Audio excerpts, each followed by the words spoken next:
शांति। विश्व की बादशाही देने वाले मोस्ट बिलवेड सच्चे सच्चे सतगुरु शिव बाबा की 10/1/2022 की मुरली से होमवर्क। आज बाबा हमें कह रहे हैं कि हमें श्रीमत पर सभी को खुशी की खुराक खिलानी है और खुद भी खुशी की खुराक खाते रहना है। बाबा ने कहा, तुम्हें सदैव बहुत ही खुशी रहनी चाहिए कि बेहद का बाप हमको पढ़ा रहे हैं। वाह, यह तो ना कभी सुना ना कभी पढ़ा। तो पहली खुशी तो हमें यही होनी चाहिए कि हमें स्वयं भगवान पढ़ाते हैं। ज्ञान में आने से पहले हमने कभी सोचा भी नहीं था कि भगवान ऐसे आकर हमें पढ़ाएंगे, तो हमें कितनी खुशी रहनी चाहिए। और बाबा ने कहा कि दूसरों को भी खुशी की खुराक खिलाओ। और दूसरों को खुशी की खुराक कब खिला पाएंगे, बाबा इसका तरीका भी बता रहे हैं।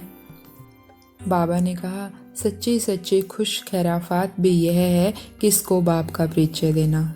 तो हमारी ज़िंदगी बदल गई। हम छोटी छोटी बातों पे सब कुछ भूल जाते हैं, पुरानी बातें भी भूल जाते हैं। बस एक बात बोलते हैं, बाबा जाने, बाबा का काम जाने, मेरा बाबा बैठा है, और सब बातें साइड में हो जाती है। तो जब हमें इतनी खुशी मिली, इतना हल्का हो गया हमारा जीवन, तो क्या हम दूसरों को हक नहीं है इस चीज़ का? तो सबसे पहले हमें बाप का परिचय देना है, आत्मा को अपने पिता परमात्मा से जोड़ना है। यही सबसे बड़ी खातिरी है। और बाबा इसका तरीका भी बता रहे हैं कि कैसे हमें किसी आत्मा को बाबा का परिचय देना है। बाबा ने कहा, जब किसी को भी ज्ञान सुनाते हो तो आत्मा समझ आत्मा को ज्ञान दो। यह नई आदत से किसी को भी ज्ञान सुनाएंगे तो एक, उसको झट तीर लग जाएगा।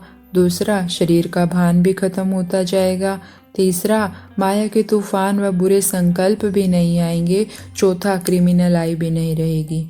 तो आज से हमें ये आदत डालनी है। बाबा ने मुरली में बहुत बार कहा कि किसी से भी बात करते हो तो आत्मा भाई से बात कर रहा हूँ, ऐसे आदत डालो। तो ये हमें आदत डालनी ही है। किसी को ज्ञान समझा रहे हैं तो भी बाबा कहते, मैं भी आत्मा को देखता हूँ, तुम्हें भी तीसरा नेत्र मिला है, तो पहले खुद को हम आत्मा समझे। मैं आत्मा इस आत्मा से बात कर रही हूँ, मैं आत्मा इस आत्मा को बाबा का परिचय दे रही हूँ। तो आज हमें सारा दिन सिर्फ एक ही अभ्यास करना है। और आज नहीं, आज सोमवार, इस पूरे हफ्ते हम ये अभ्यास करेंगे और हमेशा के लिए इसे आदत बना देंगे कि जब भी बात करें, भ्रकुटी के बीच में चमकता हुआ सितारा देखें दूसरे को, और उस आत्मा से मैं बात कर रहा हूँ। इसके बहुत फ़ायदे हैं। हमारा देह बाहर निकलता जाएगा, उसको भी बाबा का परिचय मिलेगा, वो भी उसकी हम रूहानी खातिरी कर पाएंगे। तो आज से हमें ये पक्का अभ्यास करना है। जिसको भी देखें आत्मा देखें, और अपना चार्ट बना लो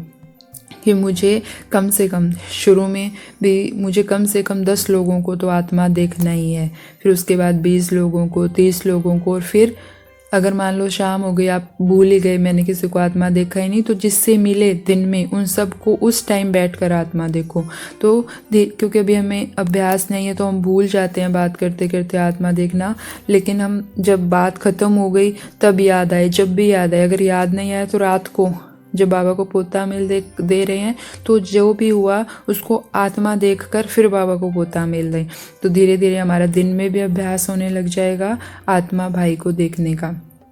तो हमें ये अभ्यास करना ही है, क्योंकि यही एक तरीका है नष्टो मोहा बनने का। और बाबा ने कहा कि तुम्हें कोई उल्टी सुल्टी बात बोले तो तुम चुप रहो।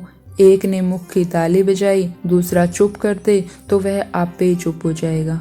तो आज हमें ये भी ध्यान रखना है और इसे भी अपनी एक आदत बनाना है कि मुझे फालतू बोलना ही नहीं है, क्योंकि बोलने से ही रिश्ते ख़राब होते हैं, ज़्यादा बोलने से ही एक मन मुटाव आते हैं। तो हमें कोई उल्टी सुल्टी बात कर रहा है तब भी नहीं बोलना है, चुप रहना है। चुप रहने में कोई बुराई नहीं है, समझदार लोग ही चुप रह सकते हैं। तो हमें चुप रहना है। आज से हमें ये आदत डालनी है।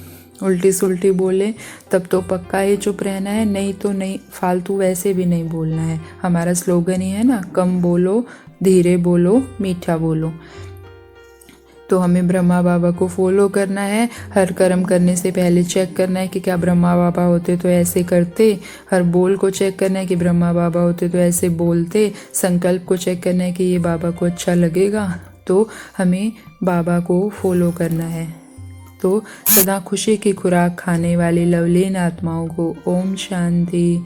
शुक्रिया मीठे बाबा, शुक्रिया।